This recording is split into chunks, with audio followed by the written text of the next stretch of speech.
Apa kabar pemirsa TVR Parlemen dimanapun Anda berada? Berjumpa lagi dalam program TVR 17 bersama Vincent Aldi. Tepat pukul 17 waktu Indonesia Barat, kami hadirkan kepada Anda sejumlah informasi paling baru dan menarik seputar kinerja dan kegiatan DPR RI yang telah disajikan oleh redaksi TVR Parlemen. Dan pemirsa TVR Parlemen, inilah TVR 17 selengkapnya.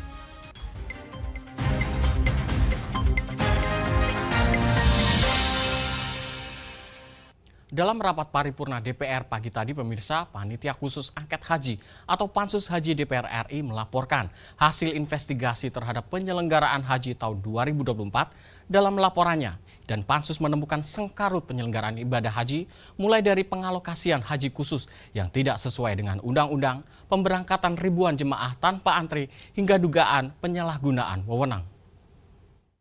Dalam rapat paripurna DPR RI pagi tadi, Panitia Khusus Angket Haji atau Pansus Haji DPR RI melaporkan hasil investigasi terhadap penyelenggaraan haji tahun 2024.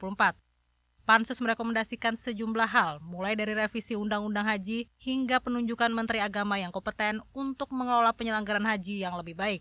Dalam laporannya, Pansus menemukan sengkarut penyelenggaraan haji, mulai dari pengalokasian haji khusus yang tidak sesuai dengan undang-undang, pemberangkatan 3.503 jemaah tanpa antri, hingga dugaan penyelenggaraan wewenang. Anggota Pansus Haji DPR RI Maman Imanul Haq menekankan, negara seharusnya menghadirkan penyelenggaraan haji yang berkeadilan bagi masyarakat. Karenanya Pansus merekomendasikan revisi terhadap Undang-Undang Haji agar penyelenggaraan haji bisa lebih akuntabel. Pertama, revisi Undang-Undang Nomor 8. Yang kedua adalah perbaikan kinerja dari Kementerian Agama, termasuk juga kejelasan antara regulator di satu sisi dan juga eksekutor di sisi lain. Yang ketiga adalah soal pengawasan eksternal, sehingga pelaksanaan haji betul-betul bisa diawasi. Tidak ada orang yang menyalahgunakan wewenang, termasuk juga menyalahgunakan peraturan yang ia buat untuk kepentingannya sendiri. Selain itu, Pansus merekomendasikan penguatan pengawasan penyelenggaraan haji, baik secara internal maupun eksternal yang melibatkan kepolisian, kejaksaan hingga KPK. Ketua Pansus Haji DPR RI Nusron Wahid menekankan, pemerintah selanjutnya harus menunjuk sosok yang kompeten dalam menjalankan tugas sebagai Menteri Agama, agar karut-marut tidak kembali terulang. Pansus mengharapkan pemerintah mendatang agar dalam mengisi posisi Kementerian Agama dengan figur yang menganggap lebih cakap dan kompeten dalam mengoordinir, mengatur, dan mengelola penyelenggaraan ibadah haji. Andri, TVR Parlemen melaporkan. Dalam 5 tahun terakhir, DPR RI telah bahu-membahu memperjuangkan kepentingan masyarakat. Meski di tengah berbagai dinamika, dan Ketua DPR RI Dr. Honoris Causa Puan Maharani mengatakan komitmen DPR telah diwujudkan melalui berbagai kinerja, salah satunya dengan melahirkan produk-produk legislasi yang memberikan kepastian hukum bagi masyarakat. Resmi menutup periode DPR RI tahun 2019-2024, Ketua DPR RI Dr. Honoris Causa Puan Maharani mengatakan, DPR RI telah mewujudkan komitmennya dalam menyelesaikan 225 undang-undang sepanjang periode ini. Puan mengatakan dalam 5 tahun terakhir DPR RI telah bahu-membahu memperjuangkan kepentingan masyarakat meski di tengah berbagai dinamika, mulai dari COVID-19 hingga konflik geopolitik dunia. Ia mengatakan komitmen DPR RI telah diwujud nyatakan melalui berbagai kinerja, salah satunya dengan melahirkan produk-produk legislasi yang memberikan kepastian hukum bagi masyarakat. Selama periode 2019 sampai 2024, DPR RI telah menyelesaikan 225 rancangan undang-undang yang terdiri atas 48 rancangan undang-undang dari daftar prolegnas 2019-2024, 177 rancangan undang-undang kumulatif terbuka, dan terdapat 5 rancangan undang-undang yang tidak dilanjutkan pembahasannya. Selain itu, rapat paripurna juga mengesahkan 5 rancangan undang-undang ratifikasi kerjasama di bidang pertahanan dengan India, Prancis, Uni Emirat Arab, Kamboja, dan Brazil menjadi undang-undang. Ketua Komisi 1 DPR RI Mutia Hafid mengatakan, selain menjalankan fungsi legislasi, DPR RI juga aktif melaksanakan fungsi diplomasi, salah satunya di bidang pertahanan untuk meminimalisir potensi ancaman dan memperkuat kedaulatan militer Indonesia.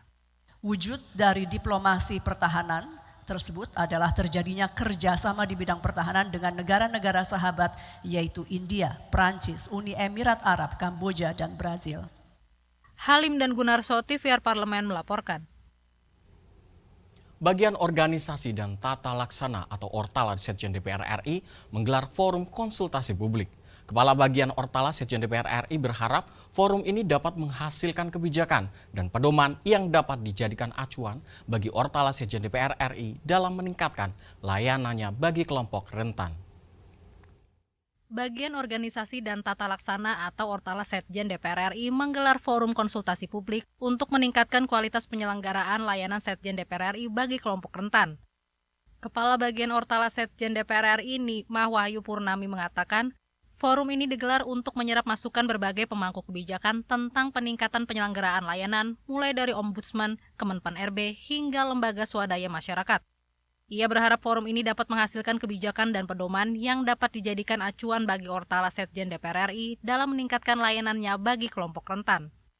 Secara umum untuk penyelenggaraan ini tentunya akan menghasilkan kebijakan-kebijakan yang harus ditindaklanjuti selanjutnya. Misal untuk Ortala, berarti terkait penyusunan pedoman itu akan menjadi panduan kami di tahun depan untuk menyusun pedoman itu. Terus kalau kaitannya dengan tadi salah satu hasil berita acara adalah keperluan keterlibatan kaum difabel di dalam website, pengelolaan website atau aplikasi lain yang digunakan untuk penyandang difabel, itu berarti nanti akan membantu misal Pustek.info untuk bisa melibatkan mereka nih menguji coba yang sekarang katanya sudah ada, berarti apakah sudah berjalan efektif. Nah, ini bersamaan dengan rencana perubahan website DPR, berarti harusnya mereka juga bisa jadi uji coba ya, diuji cobakan juga ke mereka agar. Lebih lanjut, Nikmah Purnami mengatakan penyediaan kelengkapan layanan ini juga akan berdampak pada peningkatan kebutuhan anggaran. Selain itu, ia menyebut peningkatan layanan juga membutuhkan regulasi yang jelas sebagai dasar perencanaan dalam mendukung penyediaan layanan bagi kelompok rentan. Helmi Darmawan, TVR Parlemen melaporkan. Terkait perlindungan data pribadi, Indonesia termasuk negara paling tidak aman di dunia. Berulang kali data pribadi masyarakat Indonesia jatuh ke tangan hacker dan negara seakan tak berdaya menjamin perlindungan data bagi warga negara. Kami hadirkan informasinya sesaat lagi, tetaplah di TVR 17.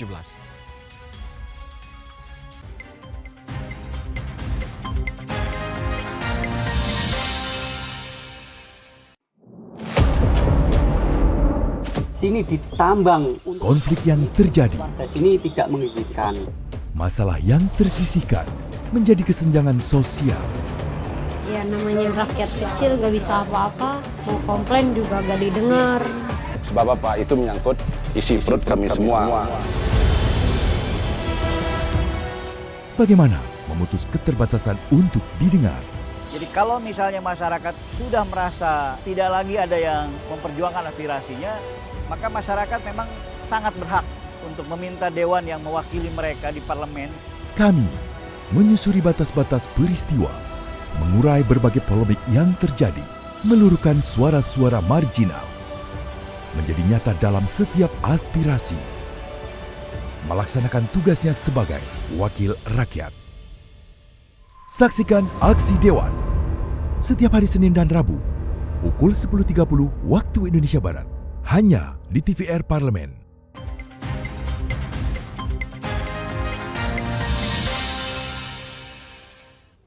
Masih di TVR 17, pemirsa, tidak hanya bocor, data pribadi milik masyarakat bahkan juga telah diperjualbelikan oleh para hacker dengan harga yang cukup fantastis. Untuk mencegah terus berulangnya peretasan data pribadi, DPR RI mendesak pemerintah segera membentuk lembaga penyelenggara perlindungan data pribadi. Simak informasi mendalam yang telah dirangkum oleh tim redaksi TVR Parlemen dalam segmen Lensa Parlemen berikut ini.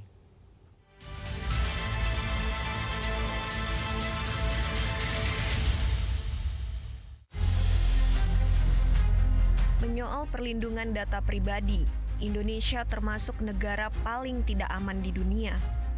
Sudah berulang kali terjadi kebocoran data pribadi masyarakat. Hal ini menandakan negara seakan tidak berdaya menghadapi para pelaku hacker baik dari dalam maupun luar negeri. Mulai dari bocornya data paspor, data Dukcapil, data penduduk di BPJS sampai yang terbaru adalah bocornya data 6 juta NPWP yang dikelola Direktorat Jenderal Pajak Kementerian Keuangan. Kebocoran data terjadi karena buruknya sistem keamanan digital nasional. Tidak hanya hanya bocor, data pribadi milik masyarakat bahkan juga telah diperjualbelikan oleh para hacker dengan harga yang cukup fantastis. Semestinya negara tidak boleh diam. Harus ada tindakan tegas terhadap pelaku kebocoran data. Untuk mencegah terus berulangnya peretasan data pribadi, DPR RI mendesak pemerintah segera membentuk Lembaga Penyelenggara Perlindungan Data Pribadi. Pembentukan Lembaga Penyelenggara Perlindungan Data Pribadi atau PDP diamanatkan dalam pasal 58 hingga pasal 60 Undang-Undang PDP nomor 27 tahun 2022. Kalau buat saya, mengacu pada Undang-Undang Perlindungan Data Pribadi, maka seluruh pengelola, seluruh pengendali data pribadi, maka dia berkewajiban, wajib untuk melindungi data dan tidak boleh bocor. Sesuai dengan Undang-Undang PDP, maka dia harus declare, dia harus menyampaikan, kemudian harus melakukan langkah-langkah untuk mengantisipasi. Dan kemudian ya ini kita menunggu juga Lembaga Penyelenggara Perlindungan Data Pribadi ini yang mudah-mudahan Oktober ini bisa dibentuk oleh pemerintah karena sudah 2 tahun kan dari undang-undang itu dibuat. DPR RI menyayangkan maraknya kebocoran data ini belum disertai dengan adanya sanksi ataupun denda kepada instansi yang mengalami kebocoran data.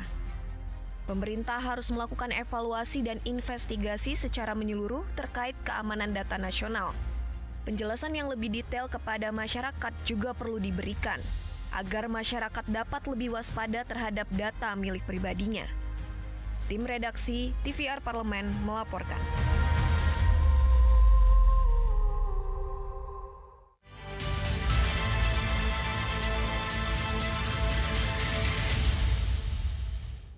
Komisi 10 DPR RI mendorong pemerintah untuk fokus dalam pengembangan sumber daya manusia sektor pariwisata. Hal ini harus tercermin dalam penyusunan rencana kerja anggaran Kementerian Pariwisata dalam RAPBN 2025 untuk lebih memprioritaskan pengembangan SDM sebagai investasi pariwisata di masa mendatang. Informasi selengkapnya jangan kemana-mana, tetaplah di TVR 17.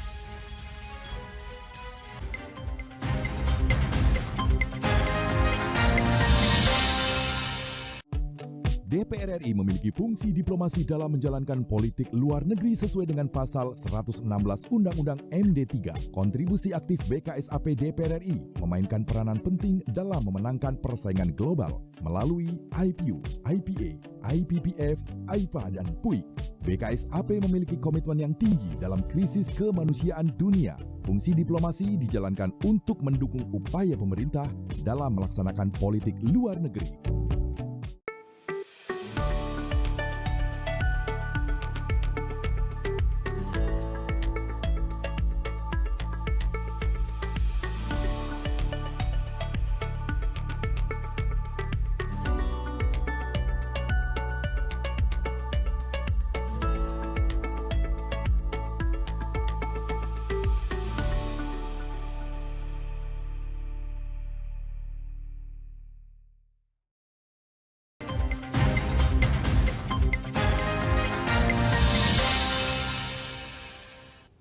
Kembali di TVR 17 pemirsa, anggota Komisi 10 DPR RI Putra Nababan menilai investasi pariwisata bisa dimulai dengan menciptakan kualitas SDM pariwisata yang mumpuni dan mendukung terciptanya iklim pariwisata yang baik.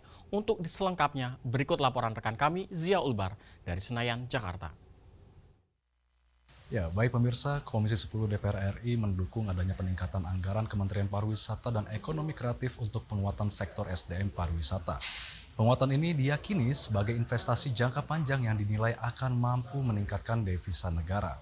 Seperti yang kita ketahui pemirsa bahwa Kemenparekraf memiliki Politeknik Pariwisata Indonesia sebagai lembaga pendidikan yang menghasilkan SDM pariwisata. Namun nampaknya tata kelola yang ada masih belum maksimal. Anggota Komisi 10 DPR RI Putra Nababan mendukung adanya peningkatan anggaran bagi Kemenparekraf tahun anggaran 2025 mendatang untuk memperkuat sektor SDM pariwisata tersebut. Berikut pernyataan selengkapnya. Saya titip terkait dengan persiapan SDM. Jadi ketika kita bicara tentang berkelanjutan dan berkualitas, itu rumit loh. Itu rumit loh, nggak mudah loh. Menjabarkannya dan menyiapkan SDM-nya bicara berkelanjutan itu mahal. Tidak ada berkelanjutan yang tidak mahal.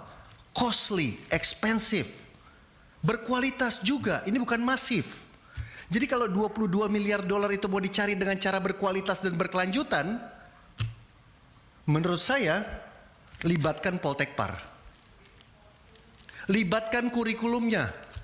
Siapkan SDM-nya. Bikin mereka ada di garda terdepan. Jadi saya titip dengan target seperti ini dan juga fokus pada dua kaki. Jadi 22 miliar US dollar itu ada kakinya ada dua. Kaki pertama berkualitas, kaki kedua berkelanjutan. Dua kaki ini harus ditopang oleh SDM kita. Percaya deh, nggak mubazir investasi di SDM. Nggak mubazir. Apalagi kami di sini juga bermitra dengan pendidikan. Dosennya, pengajarnya di-upgrade. Karena nggak mungkin kan, mereka belum tentu pernah mengajarkan tentang berkualitas dan paling nggak berkelanjutan itu agak rumit, nggak mudah. Itu harus upgrade kurikulum, upgrade dosennya. Dan yang terakhir, lulusannya itu harus target oriented. Di mana Mas Menteri dan Mbak Wamen mau menempatkan mereka? Harus di situ. Jadi semua itu channelingnya jelas. Channelingnya jelas. Nah saya ini ada kaitannya juga dengan kok iya ya, SDM itu dipotongnya kok gede banget. SDM kita ini, maksudnya Poltekpar ini kok dipotongnya kok gede banget gitu loh. Ya jadi itu pimpinan yang menjadi concern kita ketika bicara berkelanjutan dan bicara tentang berkualitas. Sementara kita adalah komisinya sumber daya manusia. Kita nggak bicara infrastruktur di sini, nggak. Pariwisata, pemasaran, nggak. Kita nggak ngomong pariwisata di sini. Kita ngomong SDM. Ya, dengan begitu sebagai pengantar pimpinan seperti yang dimintakan oleh pimpinan, fraksi PDI Perjuangan menyetujui usulan penambahan anggaran dan akan menugaskan anggota Komisi 10 yang ada di Banggar untuk bisa memperjuangkan tambahan dengan catatan-catatan Mas Menteri yang tadi saya sampaikan. Semoga Mas Menteri dan Mbak Wamen serta jajaran sepakat dengan investasi kita di sumber daya manusia. Ya, baik pemirsa, demikian yang tadi disampaikan oleh anggota Komisi 10 DPR RI, yaitu Bapak Putra Nababan, yang mana ia mendukung usulan tambahan pagu indikatif tahun anggaran 2025 Kemenparekraf sebesar 3,05 triliun. Usulan ini dimaksudkan untuk memperkuat kualitas SDM pariwisata yang dihasilkan melalui Politeknik Pariwisata Indonesia. Komisi 10 DPR RI juga mendorong agar lulusan dari Politeknik Pariwisata Indonesia harus target oriented sehingga mereka bisa ditempatkan sesuai dengan bidang keahliannya masing-masing. Demikian yang dapat kami sampaikan, kembali ke studio. Selanjutnya pemirsa, apa saja yang menjadi sorotan di media online nasional pada hari ini? Usai jeda tetaplah di TVR 17.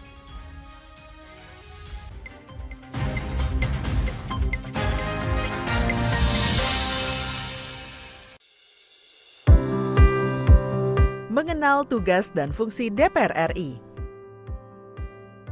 Dewan Perwakilan Rakyat atau DPR adalah lembaga negara yang mewakili aspirasi rakyat. Kehadiran DPR RI merupakan salah satu bukti bahwa Indonesia merupakan negara demokrasi.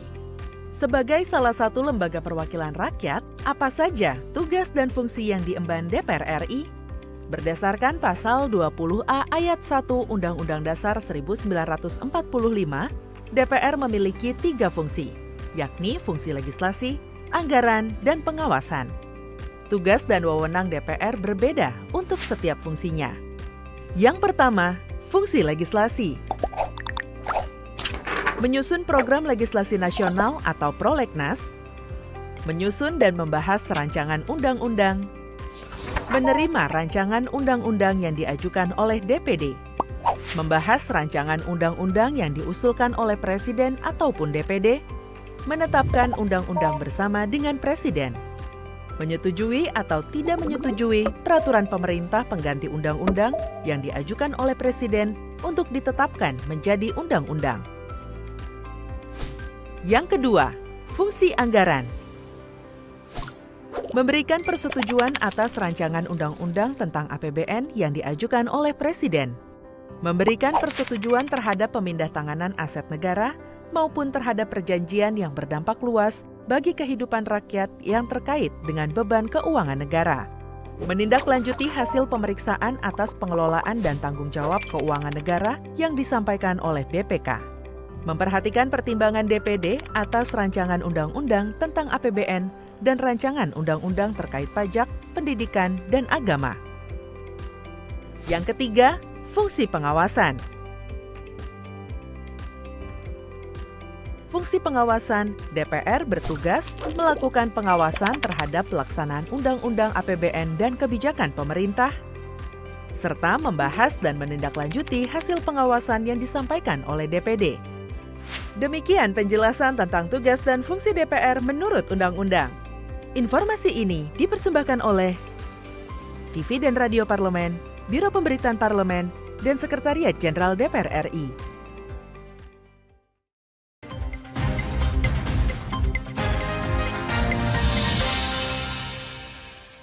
Kembali di TVR 17 pemirsa, kali ini kita masuk ke segmen media online nasional. Mari kita simak isu apa saja yang menjadi sorotan media serta tanggapan dari sejumlah anggota Dewan bersama rekan kami, Rini Reski.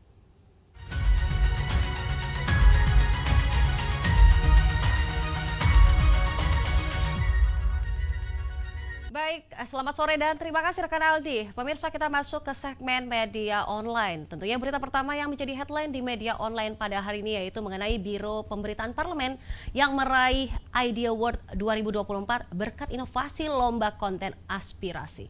Kita lihat pemirsa di layar kaca. Dan di sini Biro Pemberitaan Parlemen, Sekretariat Jenderal DPR RI menorehkan prestasi dengan meraih penghargaan bergengsi di ajang Idea Award 2024 yang diselenggarakan oleh Idea Fest 2024. Pemirsa, tentunya penghargaan tersebut diraih dalam kategori penghargaan kreatif untuk instansi pemerintah 2024 pada Jumat 27 September tahun 2024. Yang tentunya diterima langsung oleh Kepala Biro Pemberitaan Parlemen Setjen DPR RI yaitu Indra Pahlevi. Dan penghargaan ini pemirsa diberikan berkat terobosan dalam menggelar lomba konten aspirasi yang digagas oleh bagian media cetak sosial dan juga analisis media di bawah pimpinan Kepala Bagian yaitu Ibnur Khalid. Dan tentunya pemirsa lokasi ini berhasil menjadi wadah bagi masyarakat terutama generasi Z dan juga milenial. Dan dalam menyampaikan aspirasi mereka melalui konten digital. Dan juga pemirsa tentunya penghargaan Idea Award 2024 kali ini menjadi bukti nyata bahwa inovasi dan juga kreativitas Setjen DPR RI mampu menciptakan wadah bagi masyarakat dalam menyuarakan pandangan mereka. Serta tentunya menjadi jembatan penghubung antara rakyat dan juga wakil-wakilnya yang berada di parlemen. Dan kita beralih ke berita selanjutnya pemirsa yang juga menjadi headline di media online yaitu mengenai Ratna Juwita mendorong Indonesia memiliki cadangan penyangga energi. Kita lihat kembali. Dan di sini pemirsa, anggota Komisi 7 DPR RI yaitu Ratna Juwita mendorong Indonesia untuk memiliki stok penyangga atau buffer stok bahan bakar minyak yang dinilai penting untuk menjaga ketahanan energi yang beredar di masyarakat. Meskipun Indonesia memiliki Pertamina sebagai badan usaha milik negara yang menangani tentang energi, tentunya di sini sebagaimana diketahui nih pemirsa, Indonesia berencana membentuk institusi tersendiri dan juga stok tersendiri untuk bahan bakar minyak jenis bensin, yaitu sejumlah 9,64 juta barel. Dan juga di sini liquefied petroleum gas yaitu sebanyak 525,78 ribu metrik ton dan juga minyak bumi sebesar 10,17 juta barel hingga tahun 2035. Tentunya kalau melihat di sini rencana buffer stok sektor energi tersebut tertuang di dalam Peraturan Presiden Nomor 96 Tahun 2024 yaitu tentang cadangan penyangga energi atau CPE yang baru saja ditetapkan dan juga diundangkan Presiden Joko Widodo pada 2 September 2024 lalu. Dan pengelolaan CPE ini mengikutsertakan badan usaha milik negara di bidang energi dan juga badan usaha dan bentuk usaha tetap yang memiliki perizinan berusaha di bidang energi. Itu tadi headline di media online pada hari ini yang saya sampaikan terkait dengan Biro Pemberitaan Parlemen yang meraih Idea Award 2024 berkat inovasinya tentang lomba konten aspirasi serta Ratna Juwita yang mendorong Indonesia untuk memiliki cadangan penyangga energi.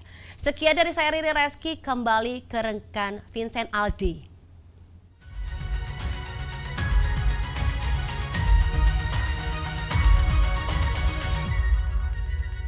Terima kasih rekan Rini yang telah menyampaikan sejumlah update sorotan dari media online nasional pada hari ini. Segmen media online tadi sekaligus menutup program TVR 17 edisi sore hari ini. Dan pemirsa tak lupa kami mengingatkan bahwa besok Selasa 1 Oktober 2024 Anda dapat menyaksikan momen pelantikan anggota DPR RI periode 2024-2029 secara langsung di kanal YouTube kami TVR Parlemen dan situs kami tvrparlemen.dpr.go.id. Saya Vincent Aldi beserta seluruh kru TVR Parlemen yang bertugas mengucapkan terima kasih dan pamit undur diri dari hadapan Anda. TVR Parlemen, referensi Indonesia.